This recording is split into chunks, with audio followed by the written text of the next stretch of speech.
का विषय, मुद्दा या परिवर्तन समाज को कचोटता है, उद्वेलित करता है, तब शुरू होती है एक बहस। पक्ष विपक्ष में चलते हैं तर्क और जन्म लेते हैं विचार। चर्चा, बहस, तर्क वितर्क से लेकर विचार बनने तक का है सफरनामा मून न्यूज का कार्यक्रम नजरिया। समसामयिक विषयों पर तीखी बहस, नजरिया। स्थानीय मुद्दों पर समाज का उद्वेलन, नजरिया। यदि आप भी नजरिया कार्यक्रम में सहभागी होना चाहते हैं तो आप हमें एसएमएस कर सकते हैं। टाइप कीजिए अपना नाम, मोबाइल नंबर, कार्य विषय की जानकारी और एसएमएस करें 963।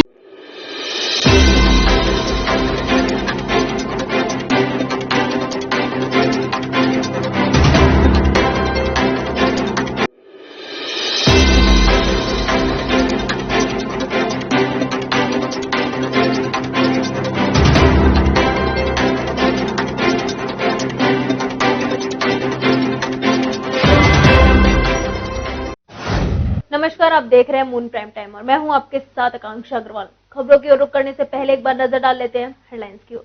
Moon prime time sponsored by Torrent Power, transforming life, rainbow hospital, hope, heal, health, happiness, global rainbow health. Triple तलाक का जिन बोतल से एक बार फिर आया बाहर। ताजनगरी आगरा में ट्रिपल तलाक के 2 मामले आए सामने। दोनों ही पीड़ितों ने न्याय की लगाई गुहार। ताजनगरी के जिला मुख्यालय का मामला। ताजनगरी में 5 साल बाद माता पिता से मिले मासूम बच्चे। निर्दोष होने के बाद भी 5 साल से अधिक समय माता पिता ने गुजारा जेल में। कोर्ट ने दंपति को जेल भेजने वाले पुलिस कर्मियों पर कार्रवाई के लिए आगरा एसएसपी को लिखा पत्र। हिमालय हिंद महासागर राष्ट्र समूह के 2 दिवसीय राष्ट्रीय अधिवेशन में शिरकत करने आए राष्ट्रीय सुरक्षा समिति के मार्गदर्शक इंद्रेश ने रखे अपने विचार। चीन को बताया दुनिया का दानवीय देश। राष्ट्रीय सुरक्षा समिति के मार्गदर्शक इंद्रेश ने दिल्ली के लाल किला पर किसानों के हिंसात्मक आंदोलन पर अपना साधा निशाना। इस आंदोलन को बताया असंवैधानिक।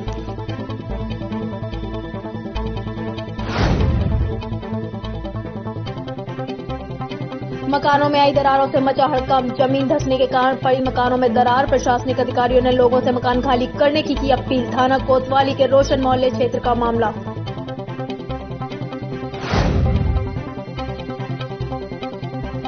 सिकंदरा पुलिस को मिली बड़ी सफलता। चोरी करने वाले गिरोह का किया पर्दाफाश। 8 बदमाशों को पुलिस ने किया गिरफ्तार। बड़ी मात्रा में सोने चांदी के आभूषण और नकदी भी किए बरामद।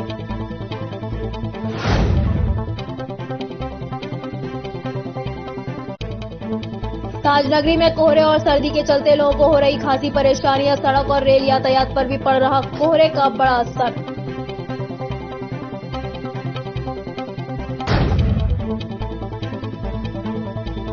आगरा कॉलेज में आयोजित हुआ आशाएं 2021 सांस्कृतिक व साहित्यिक समारोह। बड़ी संख्या में छात्र छात्राओं ने लिया भाग।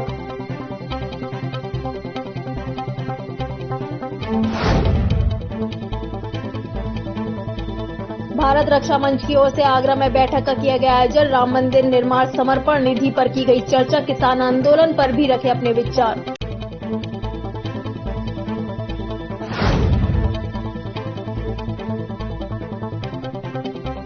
आम आदमी पार्टी ने जिला पंचायत चुनावों के लिए समीक्षा बैठक का किया आयोजन। आगे की चुनावी रणनीति पर हुई चर्चा। दिल्ली सरकार के कार्यों को गिनाया।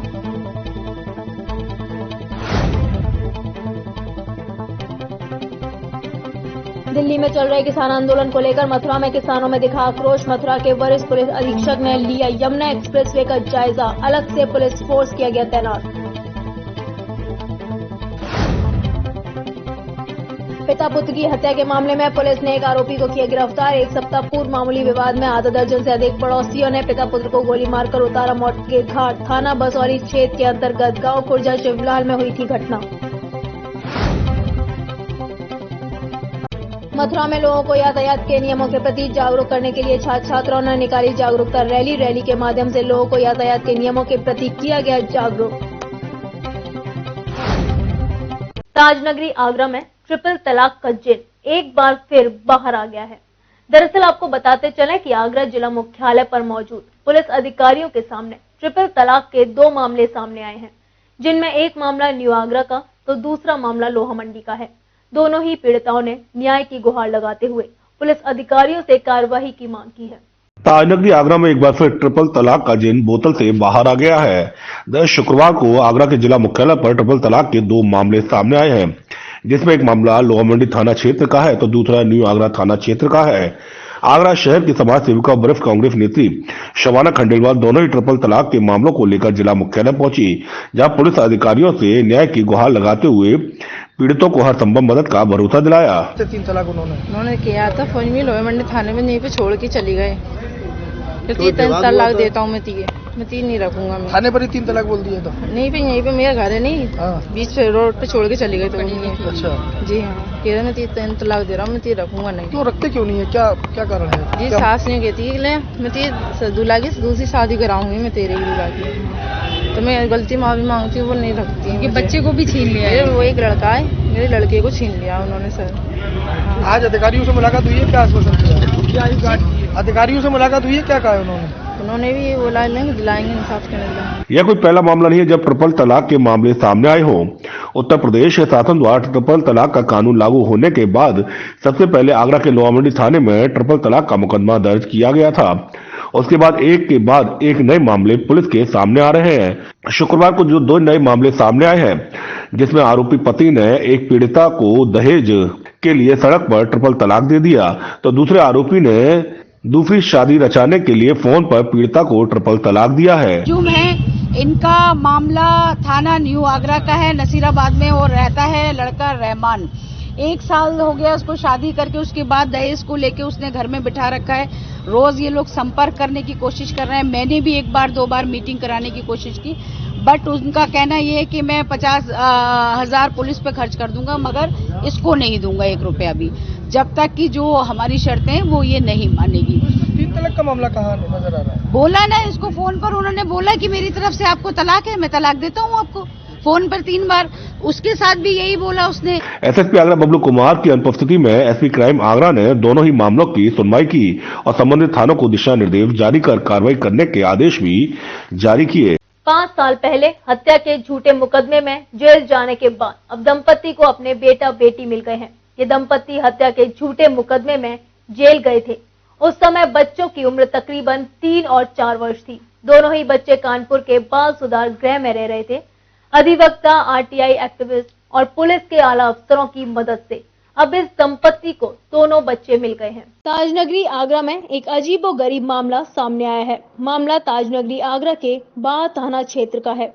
दरअसल आज से 5 साल पूर्व बाह थाना क्षेत्र के अंतर्गत एक मासूम की हत्या के मामले में एक पति पत्नी को जेल भेज दिया गया था। 5 साल जेल काटने के बाद दोनों पति पत्नी न्यायालय से निर्दोष साबित हुए हैं। 5 साल 3 माह जेल के अंदर रहने के बाद अब कानून ने इन दोनों ही पति पत्नी को निर्दोष माना और हत्या के झूठे मुकदमे में जेल में भिजवाने की साजिश माना। इस घटना के बाद जहां प्रतिवादी पक्ष के अधिवक्ता ने तमाम दलीलों और साक्ष्यों के आधार पर अपने प्रतिवादी पक्ष के पति पत्नी को न्यायालय से बरी कराया, तो वहीं इस प्रकरण में एक और घटनाक्रम सामने आया है। जिस वक्त ये दंपति 5 साल 3 महीने पूर्व हत्या के झूठे मुकदमे में जेल गया था, उस वक्त दंपति के 2 बच्चे, जिसमें एक बेटा और एक बेटी शामिल थी। दोनों बच्चों की उम्र तकरीबन 3 से 4 साल की थी। जेल जाने के बाद इस दंपति की मुलाकात 5 साल से अपने बच्चों से नहीं हुई थी। 19 जनवरी 2021 को नैंदो और नजमा को रिहा किया गया। कानूनी प्रक्रिया के कारण 21/1/2021 को शाम 7 बजे करीब जेल से रिहा हो पाए। जब दोनों जेल से रिहा हुए तो दोनों बच्चों की तलाश जानकारी की, बच्चे नहीं मिले। जानकारी हुई कि वो किसी अनाथालय में हैं। क्योंकि किस तारीख को रिहा हुए थे, मेरे द्वारा 22 तारीख को एक पत्र लिखा गया एसएसपी आगरा को और एक पत्र लिखा गया डीएम आगरा को। एसएसपी आगरा वाला पत्र मैंने उनके व्हाट्सएप पर डाला, कोई रेस्पॉन्स नहीं मिला। डीएम के यहाँ जब करीब शाम को 7 साढ़े 7 बजे लोग पहुंचे तो डीएम के यहाँ से भी इनको कोई रेस्पॉन्स नहीं मिला। जेल से रिहा होने के बाद अब दंपति का अगला लक्ष्य उसके बच्चों को प्राप्त करना था। लिहाजा दंपति ने एक बार फिर अपने बच्चों से मिलने के लिए कानून का दरवाजा खटखटाया, मगर दुर्भाग्य की बात थी और प्रतिवादी पक्ष के अधिवक्ता का आरोप है कि जिला प्रशासन आगरा और बाढ़ थाने के थानेदार किसी की भी कोई मदद नहीं मिली। इस प्रकरण में आरटीआई एक्टिविस्ट नरेश पारस और आगरा जोन के एडीजी अजय आनंद की मदद से अब इस दंपति को दोनों ही बच्चे मिल गए हैं। देखिए, जब पूरा मामला जानकारी में आया मेरी में कि ये निर्दोष थे और निर्दोष होते हुए भी पिछले 5 साल से जेल में सजा काट रहे थे, जब ये छूटे हैं तो ये अपने बच्चों की तलाश में पुलिस प्रशासन के पास में गए थे बच्चों की बरामदगी के लिए। तो इनको कहीं से भी कोई जवाब नहीं दिया गया कि आखिर में बच्चे हैं कहाँ। ये अपने बच्चों को अपने घर छोड़ के आए थे, लेकिन उसके जब छूट के आए हैं तो इनको बच्चे इनको नहीं मिले हैं। ऐसे में इस पूरे मामले से लेकर मैंने इनके प्रार्थना पत्र पर जो दिया गया नंबर था उसके आधार पर संपर्क किया, तो इनके पिताजी से मेरी बात हुई तो इन्होंने कहा कि वो आगरा में कहीं रह रहे हैं, उनके पास में कोई मोबाइल नंबर वगैरह नहीं है। फिर मैंने वकील साहब से बात की तो उन्होंने इसके बारे में, केस के बारे में मुझे जानकारी दी।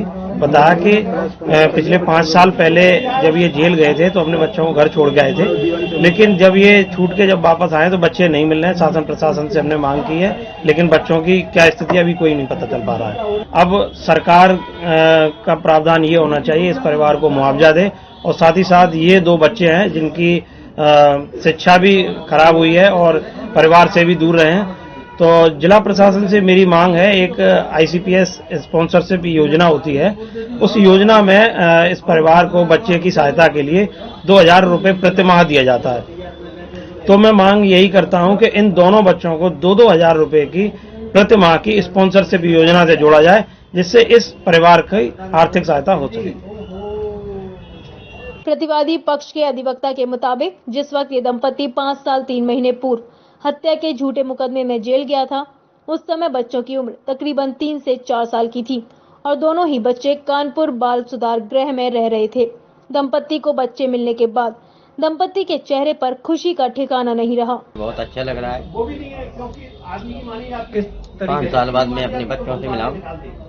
बस मुझे एक ही चिंता खाई जा रही है इन बच्चों की कि इनकी उम्र इतनी हो गई कि अब इनको मैं कौन सी क्लास में बैठा लूंगा, कहाँ से कागज बनवाऊंगा, कहाँ से इनको बैठा लूंगा और कैसे अब भरण पोषण करूंगा। मैं तो फुटपाथ पे 5 साल के अंदर। कितनी उम्र इनकी बढ़ा दी गई है? इनकी उम्र बच्चों की 2-2 साल का अंतर है इसमें। मैं आप सबसे बस विनम्र निवेदन करता हूँ कि मेरा इसमें सहयोग करें कि इस बच्चों का कागज बनवाने के लिए कागज बनवाने की व्यवस्था करवा दें कि कागज इनके कहाँ से बनेंगे, कैसे बनेंगे, क्योंकि मैं किसी स्कूल से बनवाऊंगा तो वो नकली साबित होंगे, नहीं होंगे। बच्चे मिलने के बाद जहां दंपति खुश हैं, तो वहीं दंपति का कहना है कि बच्चों की शिक्षा दीक्षा का भी इंतजाम हो जाए तो इससे बच्चे सर्वांगीण विकास कर सकेंगे। हिमालय हिंद महासागर राष्ट्र समूह के द्वितीय 2 दिवसीय राष्ट्रीय अधिवेशन में शिरकत करने आए राष्ट्रीय सुरक्षा समिति के मार्गदर्शक इंद्रेश ने अपने विचार रखे। इस मौके पर इंद्रेश ने कहा कि चीन दुनिया का दानवीय देश है और भारत दुनिया का मानवीय देश है और मानवता का पोषक है। हिमालय और हिंद के बीच में आने वाले एशिया के लगभग 54 देशों से चीन से सतर्क रहने का भी आह्वान किया। राष्ट्रीय सुरक्षा समिति के मार्गदर्शक इंद्रेश आगरा में आयोजित हिमालय हिंद महासागर के 2 दिवसीय राष्ट्रीय सेमिनार में शिरकत करने आए। सेमिनार के उद्घाटन सत्र के दौरान राष्ट्रीय सुरक्षा समिति के मार्गदर्शक इंद्रेश ने मीडिया से बात करते हुए कहा कि हिमालय हिंद के बीच 54 देश आते हैं, जिसमें से अधिकांश देश एशिया के हैं। यह सब व्यापार, उद्योग और कला से समान अवधारणाओं के रहे हैं। इन सब देशों में आपस में विवाद न हो, बल्कि ये सब मिलकर रहें। इस तरीके का प्रयास राष्ट्रीय अधिवेशन के माध्यम से किया जा रहा है। हिमालय और हिंद महासागर के बीच में जो 54 देश बनते हैं, जिसमें से अधिकांश देश एशिया के हैं, कुछ अफ्रीकन जोन के भी देश बनते हैं। ये सब कल्चरली, सोशली, व्यापार, उद्योग से, कला से ये लगभग समान अवधारणाओं के देश रहे हैं और इसलिए इन सब देशों में आपस में कन्फ्लिक्ट ना हो बल्कि ये सब मिलजुल कर रहें और आपस में इंटरनल कन्फ्लिक्ट्स भी ना डेवलप हों। इस बात का 2 दिवसीय सेमिनार है, तो उसके उद्घाटन के लिए आया। समापन पर भी कुछ बात कहूंगा। इसके अलावा मीडिया से बात करते हुए इन सबके डिस्टेंस के लिए चीन एक ताजा खतरा है, जो हिंद महासागर दुनिया का सबसे बड़ा है, उस पर चीन कब्जा करना चाहता है। हिमालय पूरी दुनिया में सबसे बड़ा जल का वायु खनिज और अध्यात्म का केंद्र है, उस पर चीन का कब्जा हो गया है। इन सब की टेरिटरी के लिए और एग्जिस्टेंस के लिए चीन एक साझा खतरा है। जो हिंद महासागर का ट्रेड रूट है दुनिया का सबसे बड़ा, उस पर चीन कब्जा करना चाहता है और इसलिए मलय सागर को वो दक्षिणी चीनी सागर कह रहा है। हिमालय जो दुनिया के अंदर सबसे बड़ा जल का, वायु का, वनस्पति का, खनिज का और अध्यात्म का रिजर्वायर है, मॉल है, आज उस पर उसका कब्जा हो गया है। इसलिए it is an common threat. अभी उसने कोविड-19 बायो वेपन बनाकर पूरी मानव जाति पर भी हमला किया। करोड़ों संक्रमित हो गए, लाखों लाख से करोड़ मौत के मुंह में भी चले गए।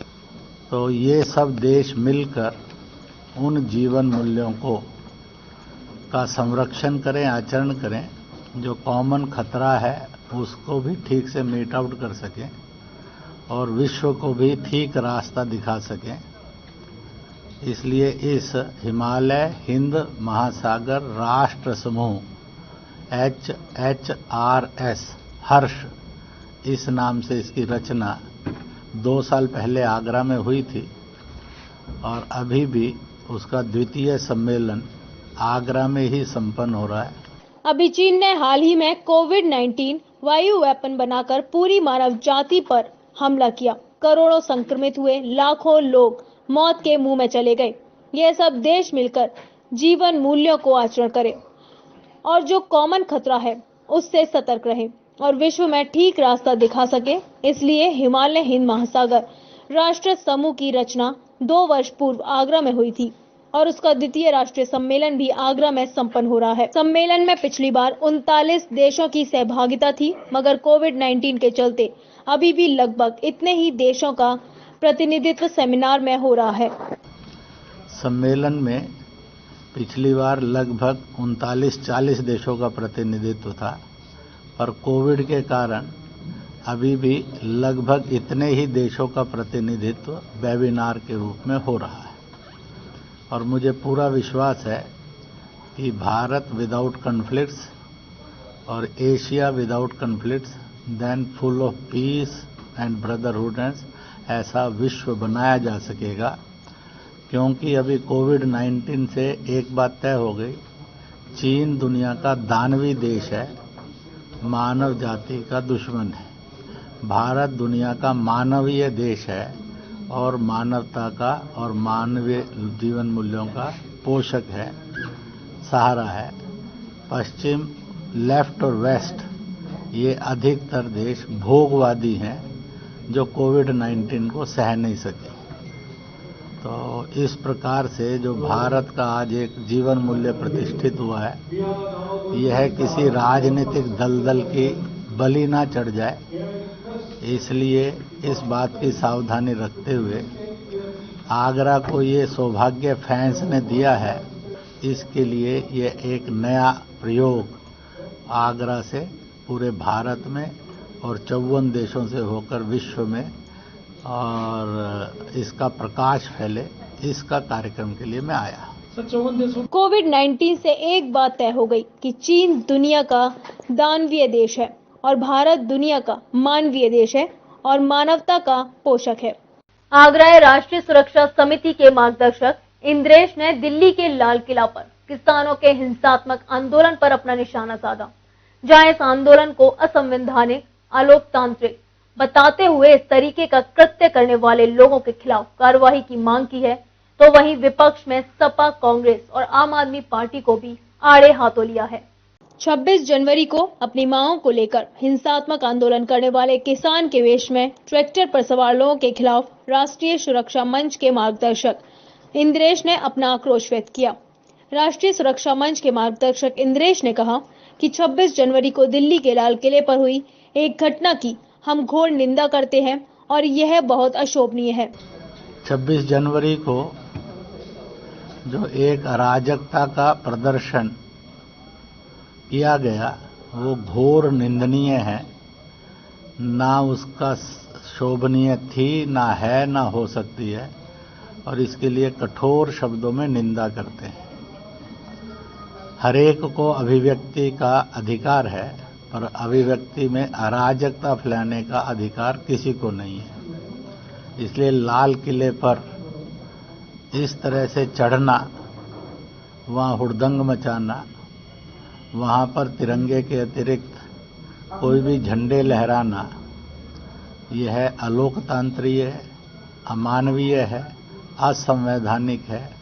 इसकी घोर निंदा करना ये भारत के हर नागरिक का काम बनता है। इसके अलावा विपक्ष पर हमला करते हुए राष्ट्रीय सुरक्षा मंच के मार्गदर्शक इंद्रेश ने कहा कि लोकतंत्र में हर व्यक्ति को आवाज उठाने का अधिकार है, मगर अराजकता फैलाने का अधिकार किसी को नहीं है।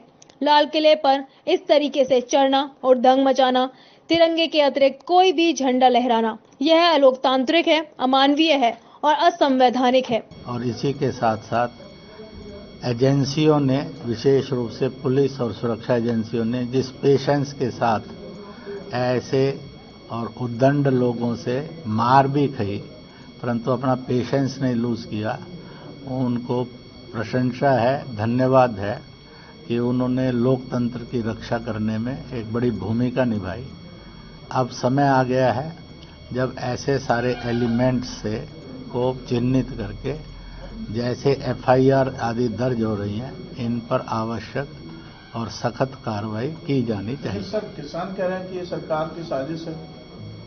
राहुल गांधी, अरविंद केजरीवाल, अखिलेश यादव ये सब लगातार समर्थन भी दे रहे हैं और कर रहे हैं। पुलिस और विशेष एजेंसी वाले लोगों ने जिस तरीके से धैर्य का परिचय दिया, उसका भी हम धन्यवाद देते हैं। लोकतंत्र की रक्षा करने में एक बड़ी भूमिका निभाई है। अब समय आ गया है कि ऐसे सभी लोगों को चिन्हित कर आवश्यक और सतर्क कार्रवाई की जानी चाहिए।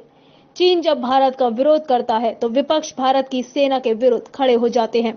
विपक्ष के लोग जब पाकिस्तान का सीमा विवाद आता है तो पाकिस्तान को भूलकर भारत के विरुद्ध खड़े हो जाते हैं। इनको हमेशा भारत का बनकर जीना चाहिए। वे अपनी राजनीतिक प्रतिद्वंद्विता में छोटे मन के बनकर इस तरह का आरोप प्रत्यारोप लगाते हैं। इनका दुर्भाग्य और जनता इनके कारनामों को समझ चुकी है। पिछले 2-3 चुनावों में सबको सबक मिला है, आगे भी चुनावों में जनता उनको सबक सिखा कर रहेगी। यह है कि वो जब चीन भारत का कॉन्फ्लिक्ट आता है तो भारत और भारत की सेना के विरुद्ध खड़े होकर हो जाते हैं।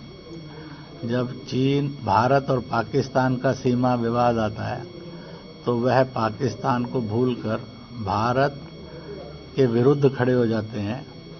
इसलिए जिनको भारत का हमेशा बनकर जीना चाहिए, वह अपनी राजनीतिक प्रतिद्वंद्विता में छोटे मन के बनकर इस तरह का आरोप प्रत्यारोप ला रहे हैं। यही उनका दुर्भाग्य है और जनता उनके इन कारनामों को समझती है और इसलिए पिछले 2-3 चुनाव में उनको सबक भी सिखाती जा रही है। आगे भी चुनाव में उनको सबक सिखाती जाएगी। किसान आंदोलन और लाल किले के हिंसात्मक आंदोलन को लेकर जहां विपक्ष केंद्र सरकार पर हमलावर है, तो वहीं केंद्र सरकार और उनके समर्थक विपक्ष पर हमलावर हो रहे हैं। थाना कोतवाली क्षेत्र के रोशन मोहल्ला अंसारी गली में एक साथ 7 मकानों में दरार पड़ने से पूरे क्षेत्र में हड़कंप मचा हुआ है।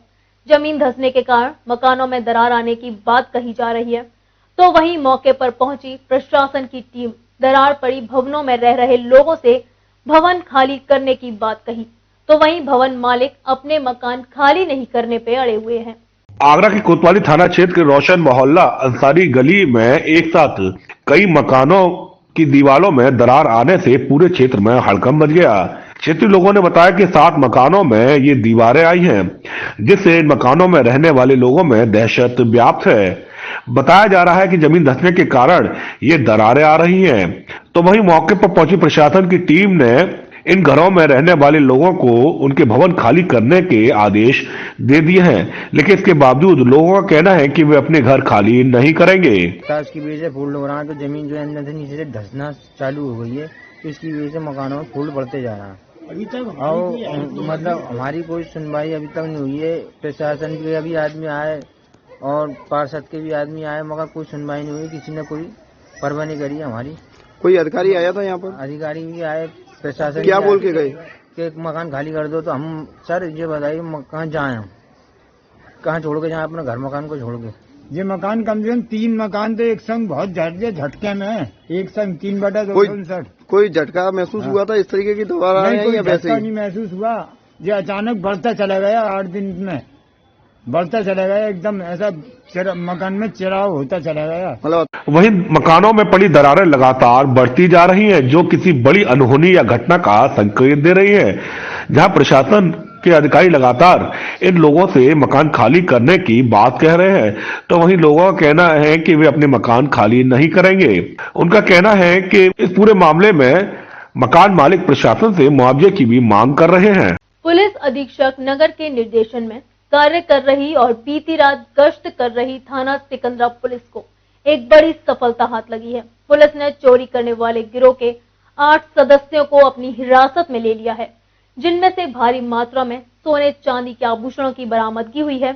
पुलिस का मानना है इन आरोपियों को जेल जाने से चोरी की घटनाओं में अंकुश लगेगा। बीते दिनों ताजनगरी आगरा में चोरी, लूट, डकैती की घटनाओं को ध्यान में रखते हुए एसएसपी आगरा बबलू कुमार के आदेश पर और एसपी सिटी आगरा के निर्देशन और पर्यवेक्षण में शहर भर की पुलिस को गश्त करने के दिशा निर्देश जारी किए गए। बीती रात सिकंदरा पुलिस गश्त कर रही थी, तभी पुलिस को मुखबिर से सूचना प्राप्त हुई कि टीएसएस चौराहे की तरफ शातिर चोर गैंग सक्रिय है। इस सूचना पर थाना सिकंदरा पुलिस ने कार्रवाई करते हुए चोरी, लूट और डकैती करने वाले गिरोह के 8 सदस्यों को हिरासत में ले लिया है। पकड़े गए सदस्यों के नाम सिकंदरा का दीपक, सोनू, एतमदौला का संतोष, हरिपर्वत का बंटी, एतमादपुर का जनक, राजस्थान धौलपुर राजाखेड़ा का बंटू, एतमादपुर का ब्रजमोहन और जगदीशपुरा का जितेंद्र सुनार शामिल है। पुलिस पूछताछ में अपराधियों से कई अहम खुलासे हुए हैं, तो वहीं चोरी, लूट, डकैती करने वाले गिरोह के सदस्यों से भारी मात्रा में सोने चांदी के आभूषणों और नकदी की भी बरामदगी हुई है। तो वहीं गिरोह के सरगना पर 1.5 दर्जन से ज्यादा मुकदमे दर्ज हैं। पुलिस ने सभी आरोपियों से पूछताछ बरामदगी के बाद इस गिरोह के सभी सदस्यों को सलाखों के पीछे पहुंचा दिया है। ग्रुप के सभी सदस्यों के जेल जाने के बाद पुलिस को आशंका है कि शहर में चोरी, लूट और डकैती की घटनाओं पर अंकुश लगेगा। फिलहाल यहाँ रुकते एक छोटे से ब्रेक के लिए, कल लौटेंगे कुछ और खबरों के साथ।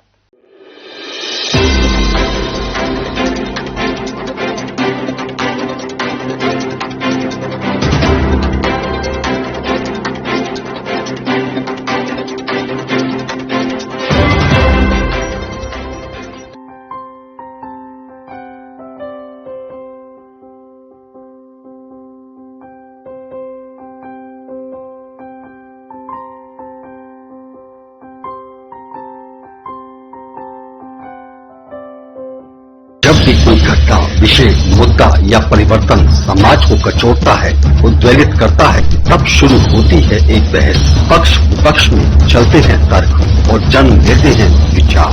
चर्चा, बहस, तर्क वितर्क से लेकर विचार बनने तक का है सफरनामा मूल न्यूज का कार्यक्रम नजरिया।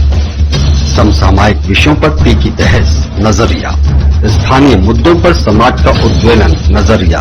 यदि आप भी नजरिया कार्यक्रम में सहभागी होना चाहते हैं तो आप हमें एसएमएस कर सकते हैं।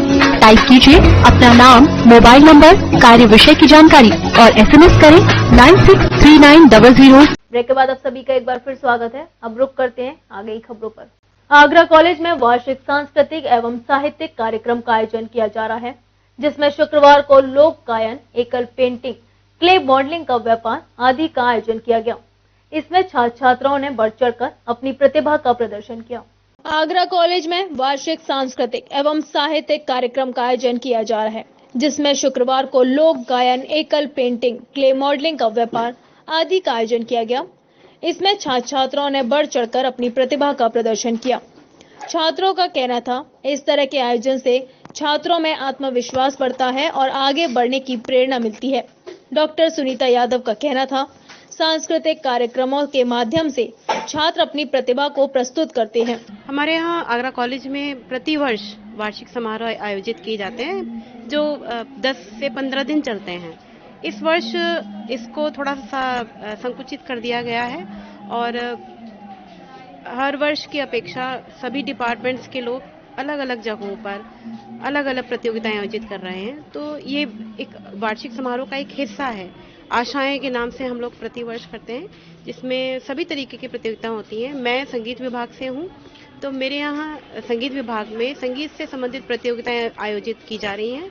कल आयोजित की गई थी शास्त्रीय संगीत गायन, शास्त्रीय संगीत एकल वादन तबला और सितार, और आज सुगम गायन जिसमें गीत गजल भजन और लोक गायन जिसमें ब्रज के लोकगीत गाए जाएंगे और पाश्चात्य गायन एकल और समूह।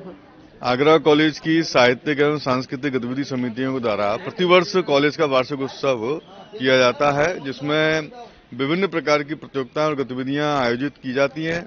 महाविद्यालय के जो विद्यार्थी हैं वे सभी विद्यार्थी अपने अपने क्षमता के हिसाब से, अपनी योग्यता के हिसाब से और इन प्रतियोगिताओं में पार्टिसिपेट करते हैं। अभी ये प्रतियोगिताएं चल रही हैं और 2 फरवरी तक ये सारा कार्यक्रम चलेगा। 2 फरवरी को हमारा प्राइज डिस्ट्रीब्यूशन होगा, बड़ा कार्यक्रम होगा। हमारे यहाँ के जो विद्यार्थी हैं उनमें वार्षिक उत्सव को लेकर के काफी उत्साह है। आज पेंटिंग और काव्य पाठ, म्यूजिक की विभिन्न विधाओं की जो यहाँ पर आज प्रतियोगिताएं थी और उसमें बच्चों ने पार्टिसिपेट किया है।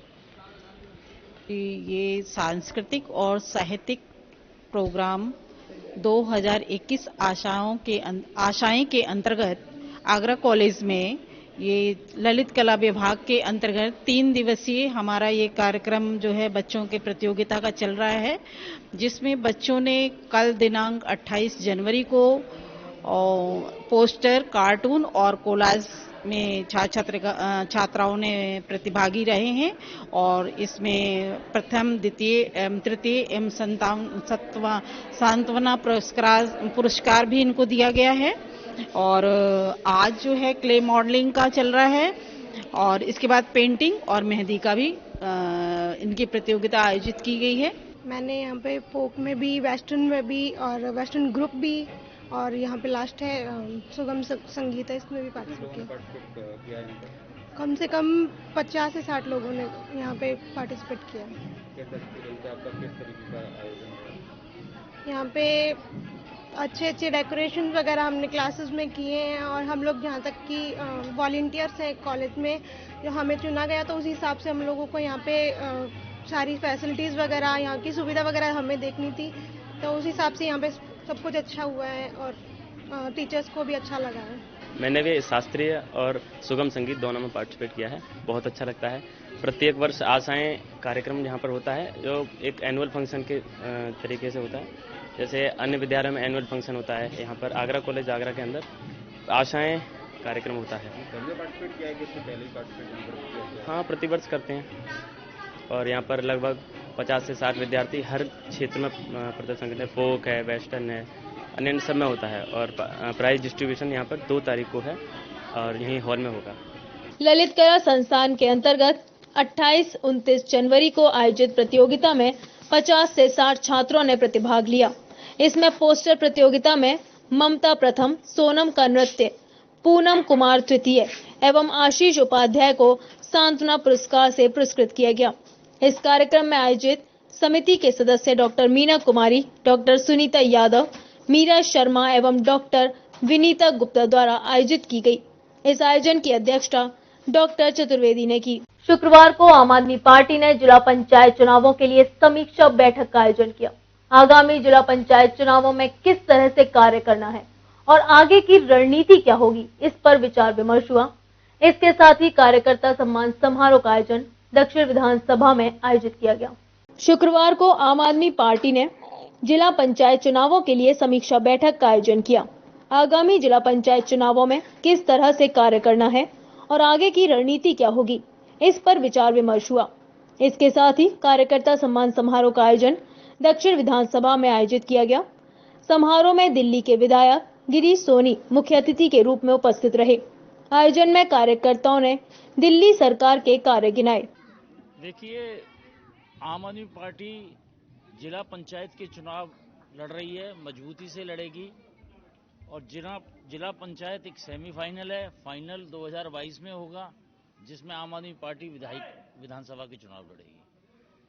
तो ये उसी की तैयारी के तहत यहाँ हम आए हैं और आगरा के अंदर कई जो विधानसभा सीटें हैं उन पर जाकर लोगों से मिल रहे हैं, बात बता रहे हैं, दिल्ली का किस तरह का मॉडल है उसको समझाने की कोशिश कर रहे हैं, समझ भी रहे हैं लोगों को सब पहले से पता है। ये बड़ी खुशी की बात है यहाँ कि जो चीज़ हम बताना चाहते हैं लोगों को पहले से पता है कि दिल्ली में क्या हुआ है और दिल्ली मॉडल को ही यहाँ लाना चाहते हैं। इसीलिए हम यहाँ लोगों से मिलने आए हैं, कुछ अच्छे स्वच्छ छवि के कैंडिडेट निकालने आए हैं जो जिला पंचायत के चुनाव लड़ सकें और अच्छी फाइट दे सकें। ये हमारी समीक्षा बैठक है जिसमें हम कार्यकर्ताओं को ये सुझा रहे हैं।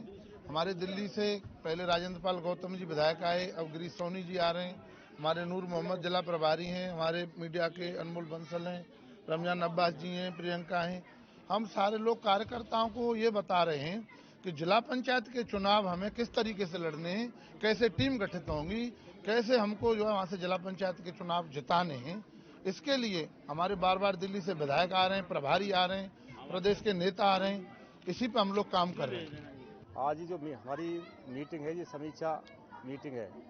जो जिला पंचायत सदस्य के जो चुनाव आ रहे हैं खास करके नहीं, हम लोगों को उन पर ध्यान देना है कि सारे लोगों को टीम बना करके और वहाँ पर भेज रहा है कि जा करके अपने अपने लोग प्रत्याशियों को और सहयोग करें और उनको जिता करके अरविंद केजरीवाल जी के हाथ मजबूत करें।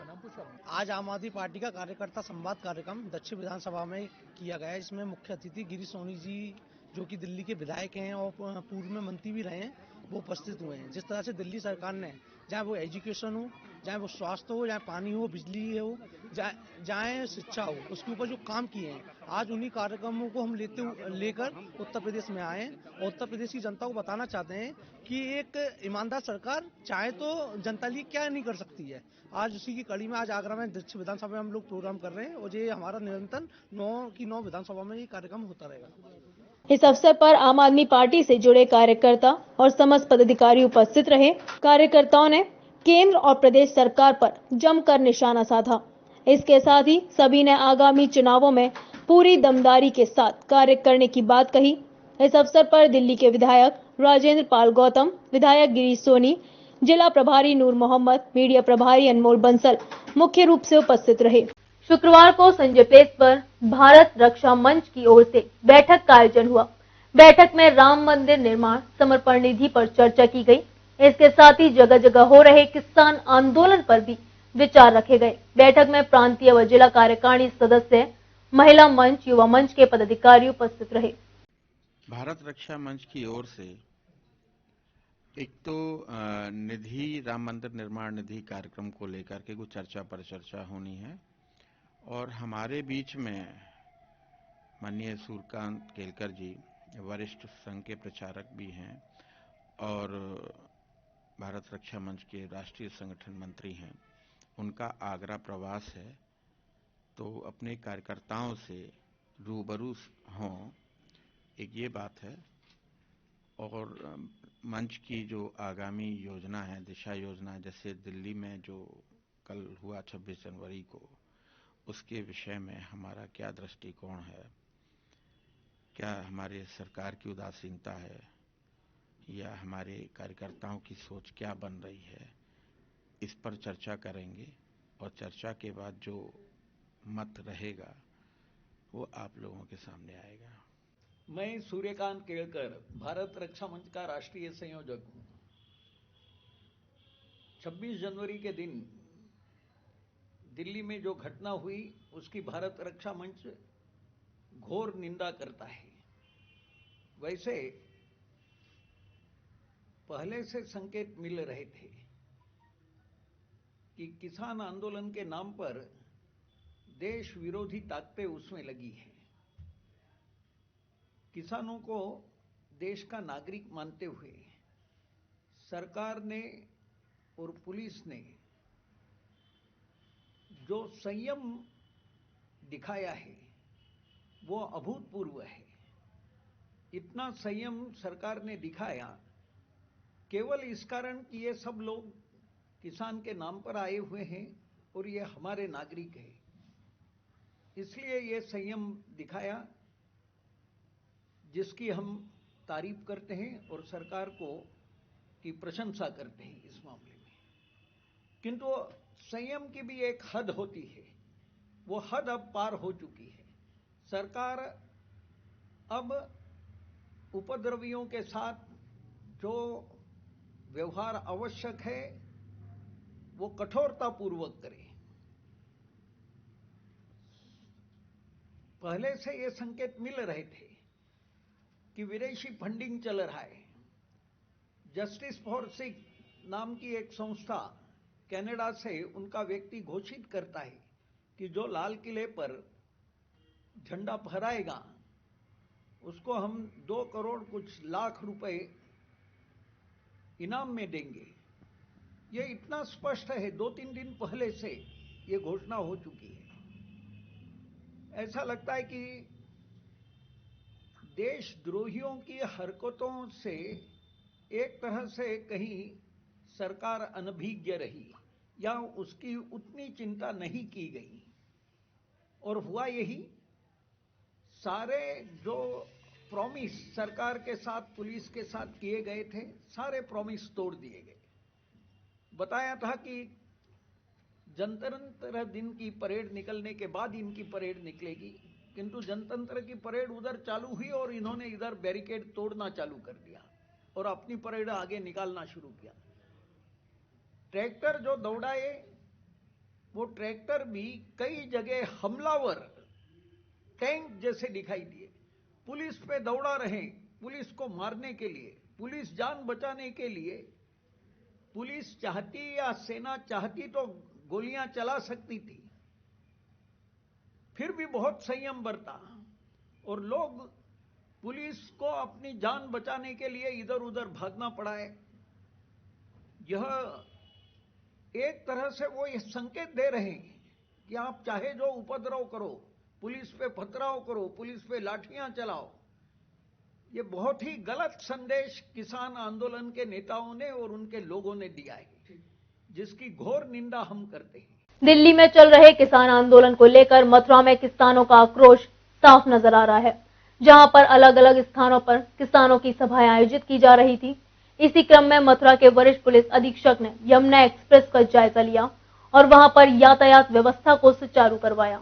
दिल्ली में चल रहे किसान आंदोलन को लेकर मथुरा में भी किसानों का आक्रोश नजर आ रहा था, जहां पर अलग अलग स्थानों पर किसानों की सभाएं आयोजित की जा रही थी, तो वहीं हजारों लाखों की संख्या में किसान यमुना एक्सप्रेस वे से दिल्ली जाने के लिए निकलना चाहते थे, जिसे लेकर एक्सप्रेस वे पर यातायात व्यवस्था और सुरक्षा व्यवस्था को लेकर पुलिस प्रशासन को कड़ी मशक्कत करनी पड़ रही थी। देखिए, सुरक्षा व्यवस्था की दृष्टि से और आम जनता का आवागमन जो है वो सुगमता से बना रहे, इसलिए जनपद मथुरा में जो हमारा एक्सप्रेस वे है वहाँ पर चाहे राया कट हो, वृंदावन कट हो, माट टोल हो, बाजना कट हो, तो वहाँ पर पुलिस बल को यहाँ पर उसकी ड्यूटी लगाई गई है, मैजिस्ट्रेट्स की ड्यूटी लगाई गई है। जो आवागमन की गाड़ियाँ हैं उनको चेक किया जा रहा है। सुरक्षा व्यवस्था को पुख्ता रखते हुए हमारे डीएम साहब द्वारा लगातार इस एक्सप्रेसवे पर भ्रमण भी किया जा रहा है और ये सुनिश्चित किया जा रहा है कि किसी प्रकार के आवागमन में किसी को असुविधा ना हो, किसी प्रकार का जाम ना लगे और किसी प्रकार की कोई घटना घटित ना हो। सर, कुछ दिल्ली जाने वाले किसान भी आए हैं टोल पर? देखिए, टोल पर जो हमारा फोर्स लगा है उसके द्वारा निगाह रखी जा रही है। लगातार किसान संगठनों से और किसान भाइयों से पूरा जिला प्रशासन का और हमारा लगातार संवाद भी चल रहा है और एक कोशिश की जा रही है कि शांति व्यवस्था बनाए रखने में उनका भी सहयोग हम लोगों को प्राप्त हो। शुक्रवार को इसी क्रम में मथुरा के वरिष्ठ पुलिस अधीक्षक ने यमुना एक्सप्रेस का भी जायजा लिया और वहां पर यातायात व्यवस्था को सुचारू करवाया, जिसे लेकर उन्होंने बताया कि यहां से वाहनों को चेक करने के बाद ही निकाला जाएगा। उसके लिए अलग से पुलिस फोर्स तैनात कर दी गई है। मथुरा हादसों में कमी लाने के लिए भूतेश्वर पर गिरिराज महाराज के छात्र छात्राओं ने यातायात के लिए लोगों को जागरूक किया। भूतेश्वर से बस स्टैंड तक जागरूकता रैली निकाली गई। श्री गिरिराज महाराज कॉलेज के छात्र सैकड़ों की संख्या में भूतेश्वर पर एकत्रित हुए और होने वाले सड़क हादसों में कमी लाने के उद्देश्य से लोगों को रैली निकालकर जागरूक किया। इस मौके पर यातायात निरीक्षक AK सिंह द्वारा हरी झंडी दिखाकर कार्यक्रम का शुभारंभ किया गया। मथुरा हादसे में कमी लाने के लिए भूतेश्वर पर गिरिराज महाराज के छात्र छात्राओं ने यातायात के लिए लोगों को जागरूक किया। भूतेश्वर से बस स्टैंड तक जागरूकता रैली निकाली। बता दें कि सैकड़ों की संख्या में भूतेश्वर पर एकत्रित हुए श्री गिरिराज महाराज कॉलेज के छात्र छात्राओं ने होने वाले सड़क हादसों में कमी लाने के उद्देश्य से लोगों को रैली निकालकर जागरूक किया। इस मौके पर यातायात निरीक्षक AK सिंह द्वारा हरी झंडी दिखाकर कार्यक्रम का शुभारंभ किया गया। शुक्रवार को आम आदमी पार्टी ने जिला पंचायत चुनावों के लिए समीक्षा बैठक का आयोजन किया। आगामी जिला पंचायत चुनावों में किस तरह से कार्य करना है और आगे की रणनीति क्या होगी, इस पर विचार विमर्श हुआ। इसके साथ ही कार्यकर्ता सम्मान समारोह का आयोजन दक्षिण विधानसभा में आयोजित किया गया। समारोह में दिल्ली के विधायक गिरीश सोनी मुख्य अतिथि के रूप में उपस्थित रहे। आयोजन में कार्यकर्ताओं ने दिल्ली सरकार के कार्य गिनाए। देखिए, आम आदमी पार्टी जिला पंचायत के चुनाव लड़ रही है, मजबूती से लड़ेगी और जिला पंचायत एक सेमीफाइनल है, फाइनल 2022 में होगा जिसमें आम आदमी पार्टी विधानसभा के चुनाव लड़ेगी। तो ये उसी की तैयारी के तहत यहाँ हम आए हैं और आगरा के अंदर कई जो विधानसभा सीटें उन पर जाकर लोगों से मिल रहे हैं, बात बता रहे हैं, दिल्ली का किस तरह का मॉडल है उसको समझाने की कोशिश कर रहे हैं। समझ भी रहे हैं लोगों को सब पहले से पता है। ये बड़ी खुशी की बात है यहाँ कि जो चीज़ हम बताना चाहते हैं लोगों को पहले से पता है कि दिल्ली में क्या हुआ है और दिल्ली मॉडल को ही यहाँ लाना चाहते हैं। इसीलिए हम यहाँ लोगों से मिलने आए हैं, कुछ अच्छे स्वच्छ छवि के कैंडिडेट निकालने आए हैं जो जिला पंचायत के चुनाव लड़ सकें और अच्छी फाइट दे सकें। ये हमारी समीक्षा बैठक है जिसमें हम कार्यकर्ताओं को ये सुझा रहे हैं। हमारे दिल्ली से पहले राजेंद्र पाल गौतम जी विधायक आए, अब गिरीश सोनी जी आ रहे हैं, हमारे नूर मोहम्मद जिला प्रभारी हैं, हमारे मीडिया के अनमोल बंसल हैं, रमजान अब्बास जी हैं, प्रियंका हैं। हम सारे लोग कार्यकर्ताओं को ये बता रहे हैं कि जिला पंचायत के चुनाव हमें किस तरीके से लड़ने हैं, कैसे टीम गठित होंगी, कैसे हमको जो है वहाँ से जिला पंचायत के चुनाव जिताने हैं। इसके लिए हमारे बार बार दिल्ली से विधायक आ रहे हैं, प्रभारी आ रहे हैं, प्रदेश के नेता आ रहे हैं, इसी पर हम लोग काम कर रहे हैं। आज जो हमारी मीटिंग है, ये समीक्षा मीटिंग है।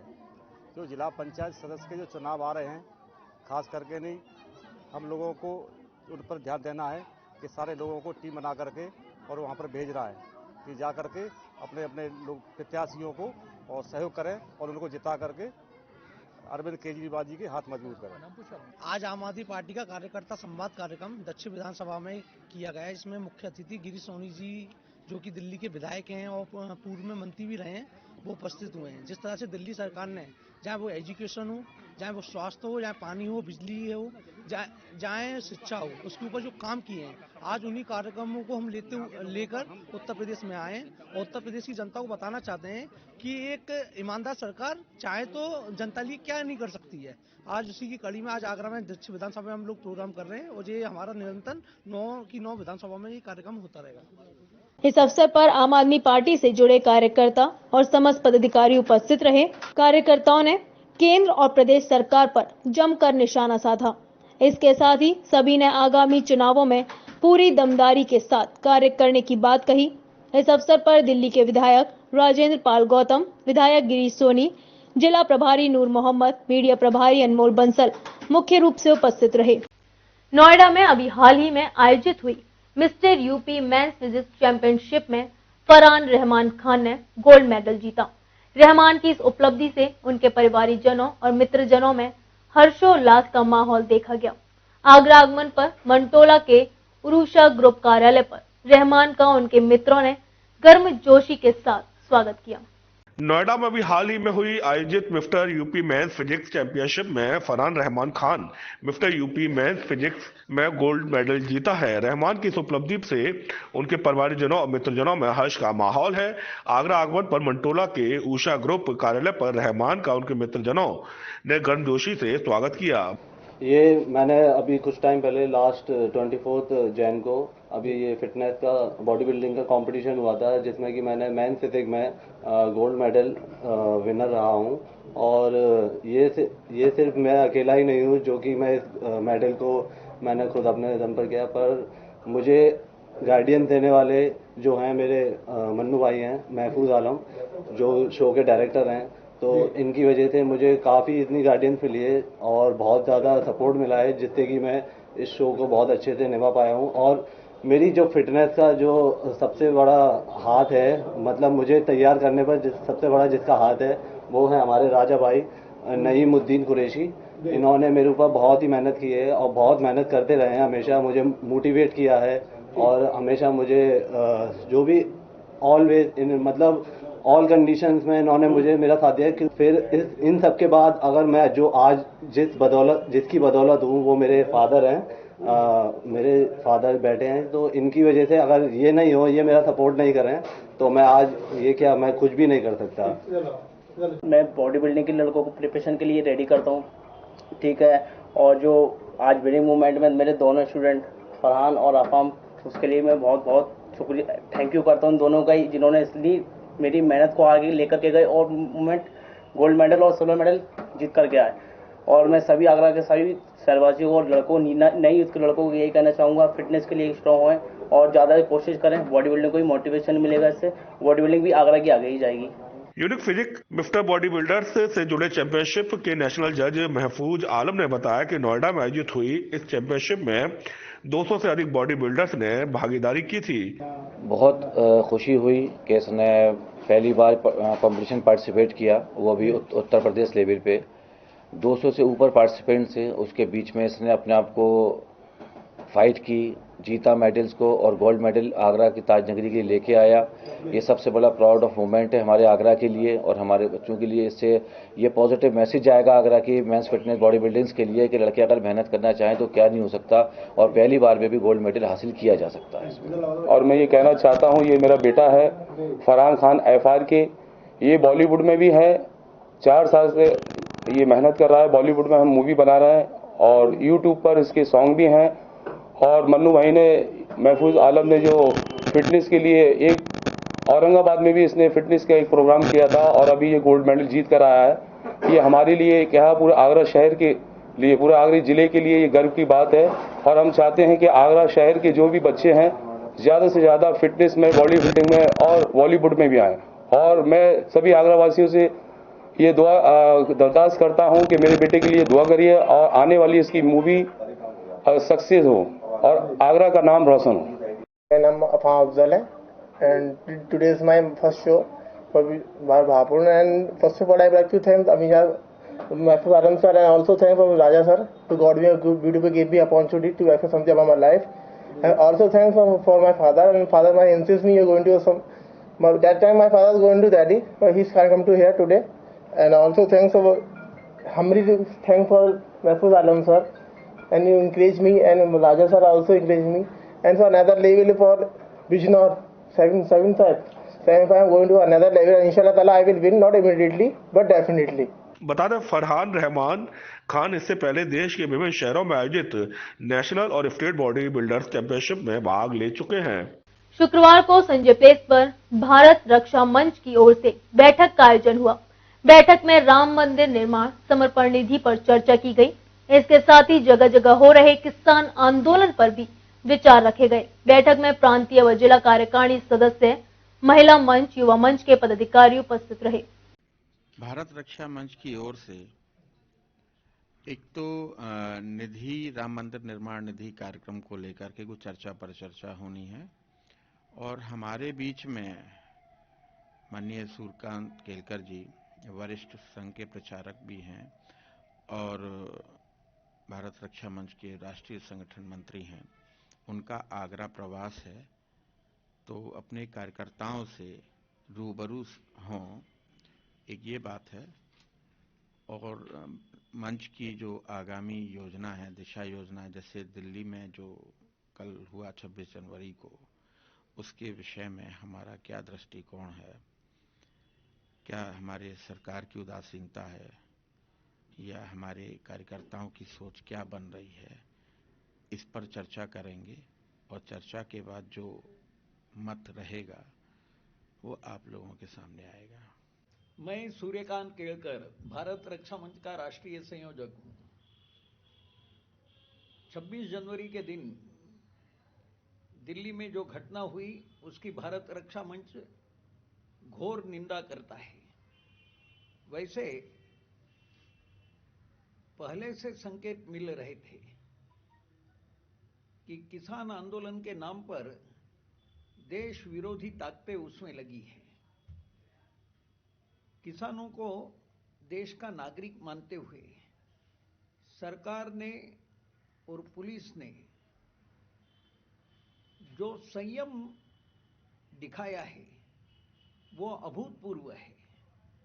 इतना संयम सरकार ने दिखाया केवल इस कारण कि ये सब लोग किसान के नाम पर आए हुए हैं और ये हमारे नागरिक हैं, इसलिए ये संयम दिखाया, जिसकी हम तारीफ करते हैं और सरकार की प्रशंसा करते हैं इस मामले में। किंतु संयम की भी एक हद होती है, वो हद अब पार हो चुकी है। सरकार अब उपद्रवियों के साथ जो व्यवहार आवश्यक है वो कठोरतापूर्वक करे।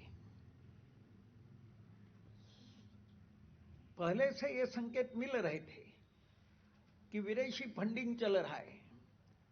जस्टिस फॉर सिख नाम की एक संस्था कनाडा से उनका व्यक्ति घोषित करता है कि जो लाल किले पर झंडा फहराएगा उसको हम 2 करोड़ कुछ लाख रुपए इनाम में देंगे। ये इतना स्पष्ट है, 2-3 दिन पहले से ये घोषणा हो चुकी है। ऐसा लगता है कि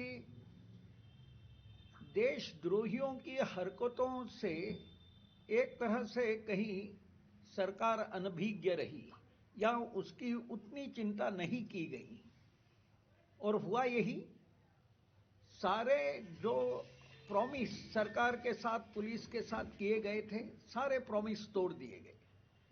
बताया था कि जनतंत्र दिन की परेड निकलने के बाद इनकी परेड निकलेगी, किंतु जनतंत्र की परेड उधर चालू हुई और इन्होंने इधर बैरिकेड तोड़ना चालू कर दिया और अपनी परेड आगे निकालना शुरू किया।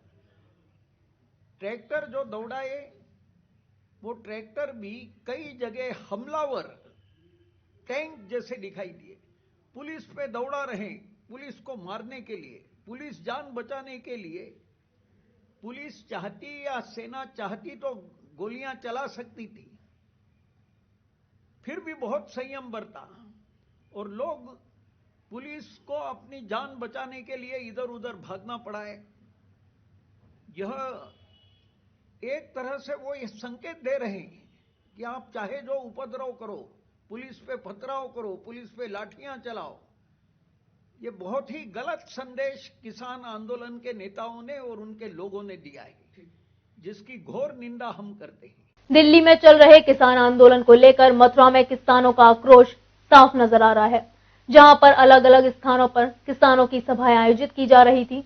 इसी क्रम में मथुरा के वरिष्ठ पुलिस अधीक्षक ने यमुना एक्सप्रेस का जायजा लिया और वहां पर यातायात व्यवस्था को सुचारू करवाया।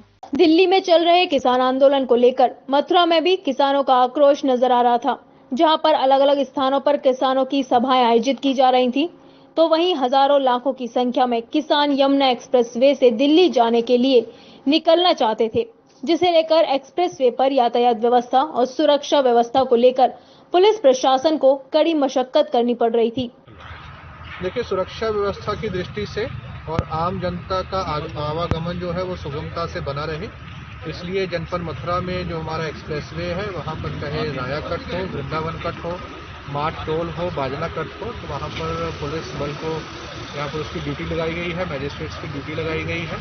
जो आवागमन की गाड़ियाँ हैं उनको चेक किया जा रहा है। सुरक्षा व्यवस्था को पुख्ता रखते हुए हमारे डीएम साहब द्वारा लगातार इस एक्सप्रेसवे पर भ्रमण भी किया जा रहा है और ये सुनिश्चित किया जा रहा है कि किसी प्रकार के आवागमन में किसी को असुविधा ना हो, किसी प्रकार का जाम ना लगे।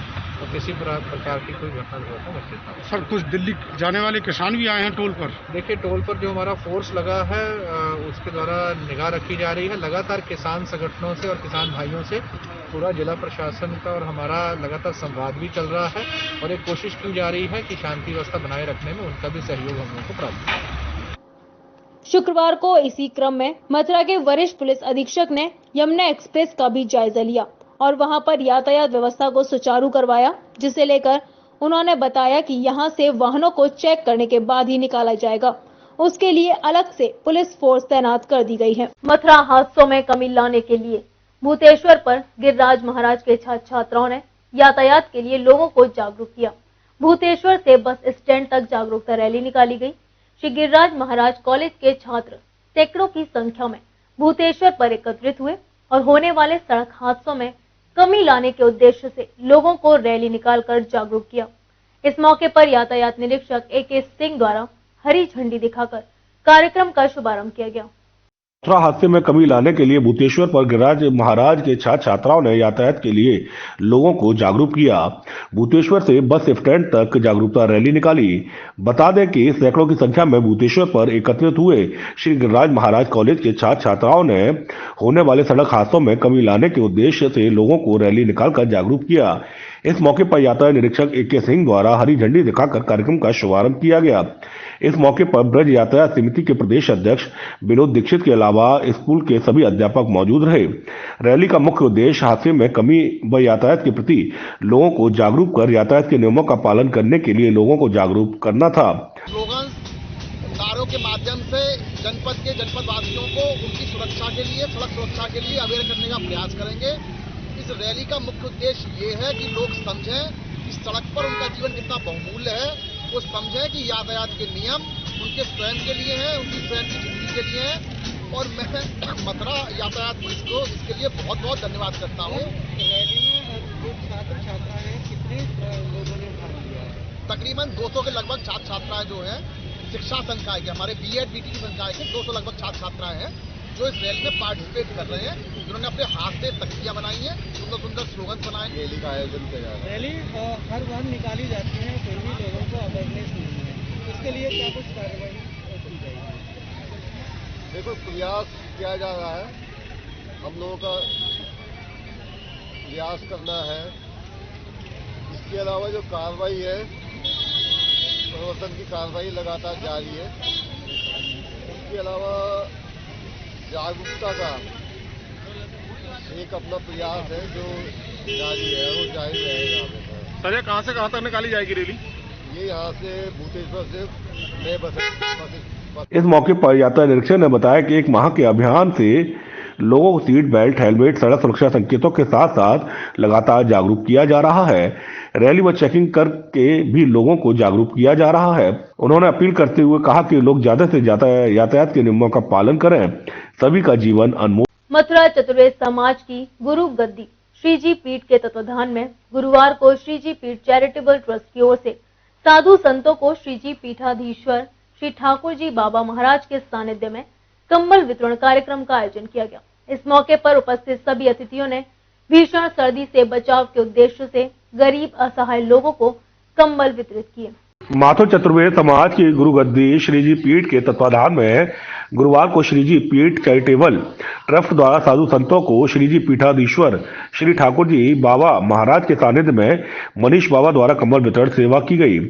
बंगाली घाट क्षेत्र में आयोजित किए गए कंबल वितरण कार्यक्रम के अवसर पर मुख्य अतिथि कैबिनेट मंत्री उत्तर प्रदेश सरकार चौधरी लक्ष्मी नारायण के प्रतिनिधि मनोज फौजदार, विशिष्ट अतिथि सतीश त्रिपाठी जी, ADM प्रशासन मनीषा मिश्रा, राम कटोरा पांडे, रिसीवर दाऊजी मंदिर, कपिल चतुर्वेदी मुख्य रूप से मौजूद रहे। मनीष बाबा ने मुझे निमंत्रण दिया, मैं उनके इस कंबल वितरण कार्यक्रम में यहाँ उपस्थित हुआ हूँ। यहाँ पर जो भी गरीब लोग थे, जो बेसहारा थे, उनको कंबल वितरण किया गया है और मैं भगवान से प्रार्थना करता हूँ कि इस तरह के कार्यक्रम जो मनीष बाबा ने यहाँ रखे हैं, ये आगे भी इसी तरह के करते रहें और हम लोगों का जो भी सहयोग होगा वो हम करते रहें। कंबल 25,000 कंबल आया था, सब जो है वितरण हो गया है। क्योंकि आदमी ज़्यादा है, कंबल कम है, इसलिए वितरण 25,000 का जो है शासन ने लक्ष्य दिया तो सब बढ़ गया है। अलाव को लेकर के क्या? अलाव भी नगर निगम जलाएगा और आपने ये बताया है तो इसको हम नगर निगम को लिखेंगे, अपर नगर आयुक्त से कहेंगे कि अलाव जलवाएं। इस मौके पर उपस्थित सभी अतिथियों ने भीषण सर्दी से बचाव के उद्देश्य से गरीब असहाय लोगों को कंबल वितरित किए। इस बुलेटिन में फिलहाल इतना ही। अगले बुलेटिन में फिर होगी आपसे मुलाकात। तब तक के लिए देखते रहिए मून न्यूज।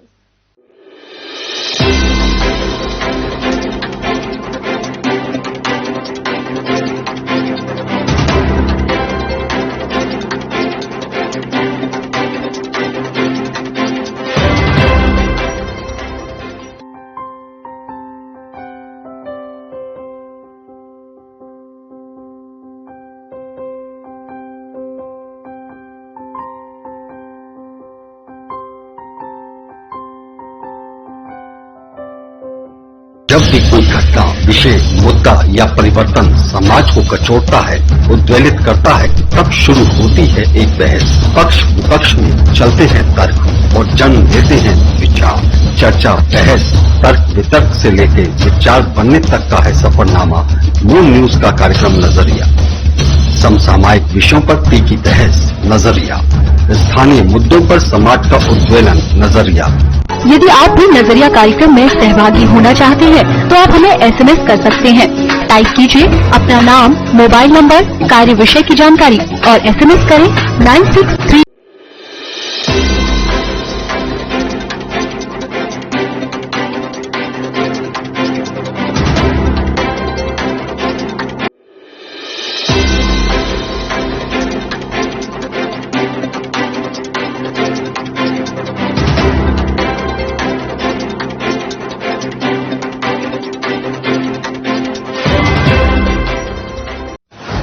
नमस्कार, आप देख रहे हैं मून प्राइम टाइम और मैं हूं आपके साथ आकांक्षा अग्रवाल। खबरों की ओर रुख करने से पहले एक बार नजर डाल लेते हैं हेडलाइंस की ओर। Moon prime time sponsored by Torrent Power transforming life, rainbow hospital, hope heal health happiness, global rainbow health. Triple तलाक का जिन बोतल से एक बार फिर आया बाहर। ताजनगरी आगरा में ट्रिपल तलाक के 2 मामले आए सामने। दोनों ही पीड़ितों ने न्याय की लगाई गुहार। ताजनगरी के जिला मुख्यालय का मामला। ताजनगरी में 5 साल बाद माता पिता से मिले मासूम बच्चे। निर्दोष होने के बाद भी 5 साल से अधिक समय माता पिता ने गुजारा जेल में। कोर्ट ने दंपति को जेल भेजने वाले पुलिस कर्मियों पर कार्रवाई के लिए आगरा SSP को लिखा पत्र। हिमालय हिंद महासागर राष्ट्र समूह के 2 दिवसीय राष्ट्रीय अधिवेशन में शिरकत करने आए राष्ट्रीय सुरक्षा समिति के मार्गदर्शक इंद्रेश ने रखे अपने विचार। चीन को बताया दुनिया का दानवीय देश। राष्ट्रीय सुरक्षा समिति के मार्गदर्शक इंद्रेश ने दिल्ली के लाल किला पर किसानों के हिंसात्मक आंदोलन पर अपना साधा निशाना। इस आंदोलन को बताया असंवैधानिक।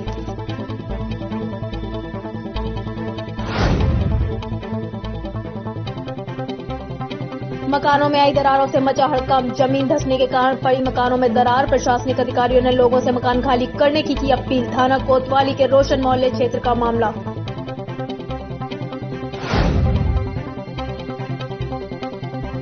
सिकंदरा पुलिस को मिली बड़ी सफलता। चोरी करने वाले गिरोह का किया पर्दाफाश। 8 बदमाशों को पुलिस ने किया गिरफ्तार। बड़ी मात्रा में सोने चांदी के आभूषण और नकदी भी किए बरामद।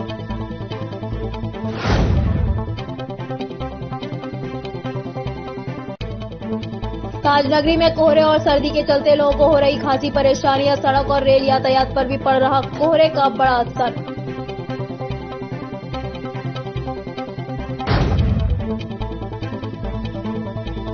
आगरा कॉलेज में आयोजित हुआ आशाएं 2021 सांस्कृतिक व साहित्यिक समारोह। बड़ी संख्या में छात्र छात्राओं ने लिया भाग।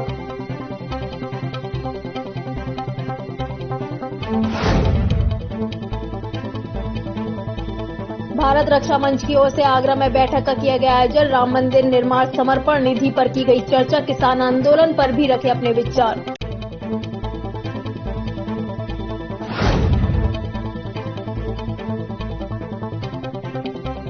आम आदमी पार्टी ने जिला पंचायत चुनावों के लिए समीक्षा बैठक का किया आयोजन। आगे की चुनावी रणनीति पर हुई चर्चा। दिल्ली सरकार के कार्यों को गिनाया।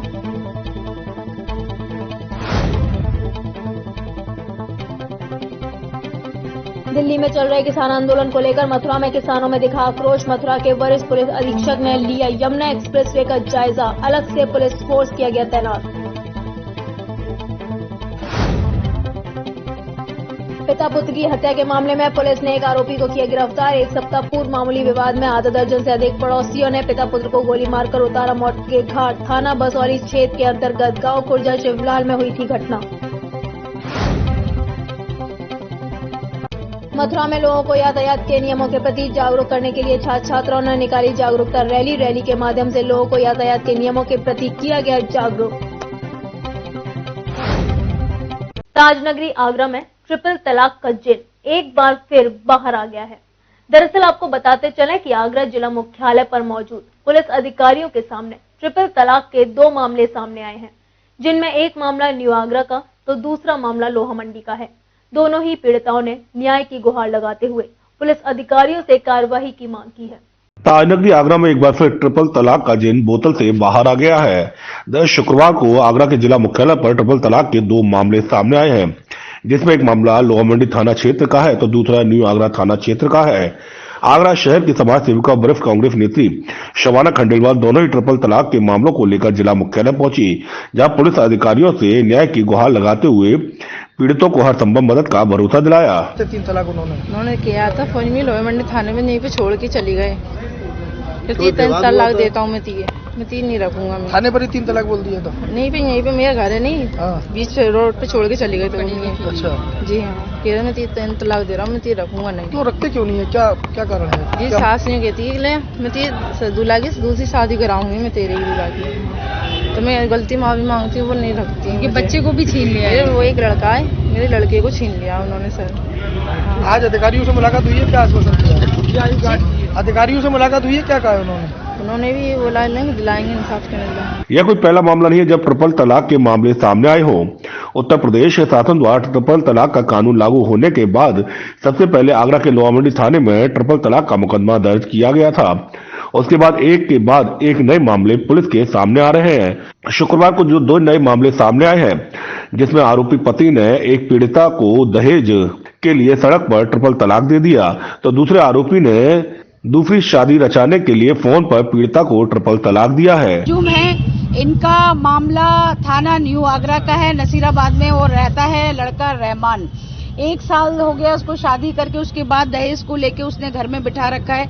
रोज ये लोग संपर्क करने की कोशिश कर रहे हैं। मैंने भी 1 बार 2 बार मीटिंग कराने की कोशिश की, बट उनका कहना ये है कि मैं 50,000 पुलिस पे खर्च कर दूंगा, मगर इसको नहीं दूंगा 1 रुपया भी, जब तक कि जो हमारी शर्तें हैं वो ये नहीं मानेगी। 3 तलाक का मामला कहाँ नजर आ रहा है? बोला ना इसको फोन पर, उन्होंने बोला कि मेरी तरफ से आपको तलाक है, मैं तलाक देता हूँ आपको, फोन पर 3 बार। उसके साथ भी यही बोला उसने। एसएसपी आगरा बबलू कुमार की अनुपस्थिति में एसपी क्राइम आगरा ने दोनों ही मामलों की सुनवाई की और संबंधित थानों को दिशा निर्देश जारी कर कार्रवाई करने के आदेश भी जारी किए। 5 साल पहले हत्या के झूठे मुकदमे में जेल जाने के बाद अब दंपति को अपने बेटा बेटी मिल गए हैं। ये दंपति हत्या के झूठे मुकदमे में जेल गए थे।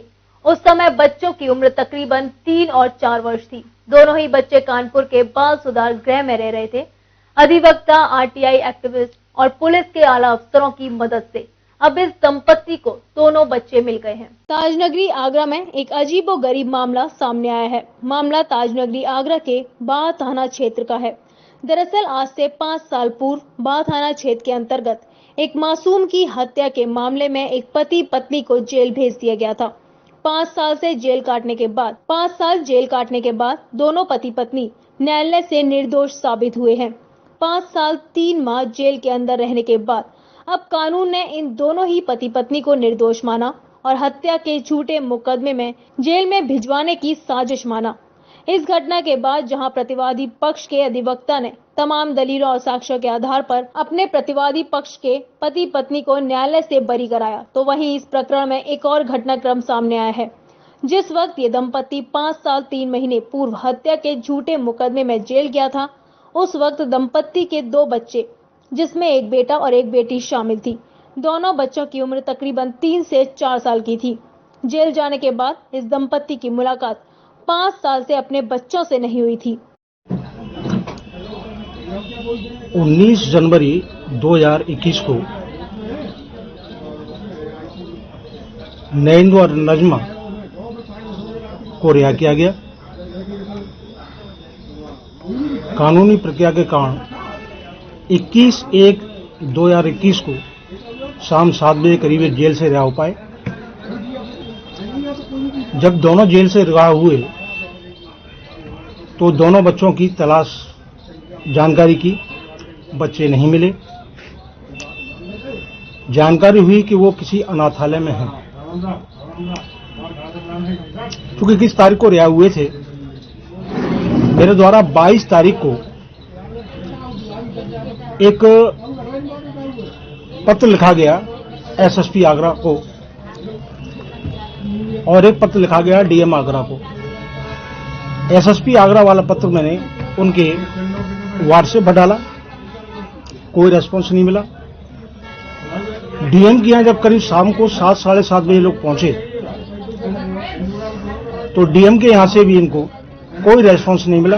जेल से रिहा होने के बाद अब दंपति का अगला लक्ष्य उसके बच्चों को प्राप्त करना था।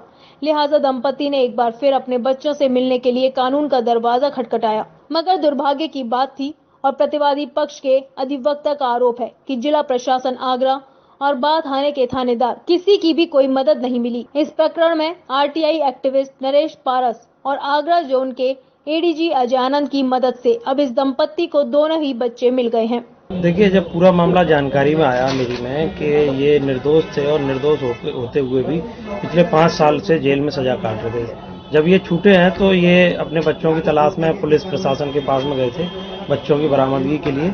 तो इनको कहीं से भी कोई जवाब नहीं दिया गया कि आखिर में बच्चे हैं कहाँ। ये अपने बच्चों को अपने घर छोड़ के आए थे, लेकिन उसके जब छूट के आए हैं तो इनको बच्चे इनको नहीं मिले हैं। ऐसे में इस पूरे मामले से लेकर मैंने इनके प्रार्थना पत्र पर जो दिया गया नंबर था उसके आधार पर संपर्क किया तो इनके पिताजी से मेरी बात हुई तो इन्होंने कहा कि वो आगरा में कहीं रह रहे हैं, उनके पास में कोई मोबाइल नंबर वगैरह नहीं है। फिर मैंने वकील साहब से बात की तो उन्होंने इसके बारे में, केस के बारे में मुझे जानकारी दी। बताया कि पिछले 5 साल पहले जब ये जेल गए थे तो अपने बच्चों को घर छोड़ के आए थे, लेकिन जब ये छूट के जब वापस आए तो बच्चे नहीं मिल रहे हैं। शासन प्रशासन से हमने मांग की है, लेकिन बच्चों की क्या स्थिति अभी कोई नहीं पता चल पा रहा है। अब सरकार का प्रावधान ये होना चाहिए, इस परिवार को मुआवजा दे और साथ ही साथ ये 2 बच्चे हैं जिनकी शिक्षा भी खराब हुई है और परिवार से भी दूर रहे हैं। तो जिला प्रशासन से मेरी मांग है, एक आईसीपीएस स्पॉन्सरशिप योजना होती है, उस योजना में इस परिवार को बच्चे की सहायता के लिए 2000 रुपये प्रतिमाह दिया जाता है। तो मैं मांग यही करता हूं कि इन दोनों बच्चों को 2-2 हजार रुपये की प्रतिमाह की स्पॉन्सरशिप योजना से जोड़ा जाए, जिससे इस परिवार की आर्थिक सहायता हो सके। प्रतिवादी पक्ष के अधिवक्ता के मुताबिक जिस वक्त ये दंपति 5 साल 3 महीने पूर्व हत्या के झूठे मुकदमे में जेल गया था, उस समय बच्चों की उम्र तकरीबन 3 से 4 साल की थी और दोनों ही बच्चे कानपुर बाल सुधार गृह में रह रहे थे। दंपति को बच्चे मिलने के बाद दंपति के चेहरे पर खुशी का ठिकाना नहीं रहा। बहुत अच्छा लग रहा है, 5 साल बाद मैं अपने बच्चों से मिला हूं। बस मुझे एक ही चिंता खाई जा रही है इन बच्चों की कि इनकी उम्र इतनी हो गई कि अब इनको मैं कौन सी क्लास में बैठा लूंगा, कहाँ से कागज बनवाऊंगा, कहाँ से इनको बैठा लूंगा और कैसे अब भरण पोषण करूंगा। मैं तो फुटपाथ पे 5 साल के अंदर। कितनी उम्र इनकी बढ़ा दी गई है? इनकी उम्र बच्चों की 2-2 साल का अंतर है इसमें। मैं आप सबसे बस विनम्र निवेदन करता हूँ कि मेरा इसमें सहयोग करें कि इस बच्चों का कागज बनवाने के लिए कागज बनवाने की व्यवस्था करवा दें कि कागज इनके कहाँ से बनेंगे, कैसे बनेंगे, क्योंकि मैं किसी स्कूल से बनवाऊंगा तो वो नकली साबित होंगे, नहीं होंगे। बच्चे मिलने के बाद जहां दंपति खुश हैं, तो वहीं दंपति का कहना है कि बच्चों की शिक्षा दीक्षा का भी इंतजाम हो जाए तो इससे बच्चे सर्वांगीण विकास कर सकेंगे। हिमालय हिंद महासागर राष्ट्र समूह के द्वितीय 2 दिवसीय राष्ट्रीय अधिवेशन में शिरकत करने आए राष्ट्रीय सुरक्षा समिति के मार्गदर्शक इंद्रेश ने अपने विचार रखे। इस मौके पर इंद्रेश ने कहा कि चीन दुनिया का दानवीय देश है और भारत दुनिया का मानवीय देश है और मानवता का पोषक है। हिमालय और हिंद के बीच में आने वाले एशिया के लगभग 54 देशों से चीन से सतर्क रहने का भी आह्वान किया। राष्ट्रीय सुरक्षा समिति के मार्गदर्शक इंद्रेश आगरा में आयोजित हिमालय हिंद महासागर के 2 दिवसीय राष्ट्रीय सेमिनार में शिरकत करने आए। सेमिनार के उद्घाटन सत्र के दौरान राष्ट्रीय सुरक्षा समिति के मार्गदर्शक इंद्रेश ने मीडिया से बात करते हुए कहा कि हिमालय हिंद के बीच 54 देश आते हैं, जिसमें से अधिकांश देश एशिया के हैं। यह सब व्यापार, उद्योग और कला से समान अवधारणाओं के रहे हैं। इन सब देशों में आपस में विवाद न हो, बल्कि यह सब मिलकर रहे, इस तरीके का प्रयास राष्ट्रीय अधिवेशन के माध्यम से किया जा रहा है। हिमालय और हिंद महासागर के बीच में जो 54 देश बनते हैं, जिसमें से अधिकांश देश एशिया के हैं, कुछ अफ्रीकन जोन के भी देश बनते हैं, ये सब कल्चरली, सोशली, व्यापार, उद्योग से, कला से ये लगभग समान अवधारणाओं के देश रहे हैं और इसलिए इन सब देशों में आपस में कन्फ्लिक्ट ना हो, बल्कि ये सब मिलजुल कर रहें और आपस में इंटरनल कन्फ्लिक्ट्स भी ना डेवलप हों। इस बात का 2 दिवसीय सेमिनार है, तो उसके उद्घाटन के लिए आया, समापन पर भी कुछ बात कहूंगा। इसके अलावा मीडिया से बात करते हुए इन सबके डिस्टेंस के लिए चीन एक ताजा खतरा है, जो हिंद महासागर दुनिया का सबसे बड़ा है, उस पर चीन कब्जा करना चाहता है। हिमालय पूरी दुनिया में सबसे बड़ा जल का वायु खनिज और अध्यात्म का केंद्र है, उस पर चीन का कब्जा हो गया है। इन सब की टेरिटरी के लिए और एग्जिस्टेंस के लिए चीन एक साझा खतरा है। जो हिंद महासागर का ट्रेड रूट है दुनिया का सबसे बड़ा, उस पर चीन कब्जा करना चाहता है।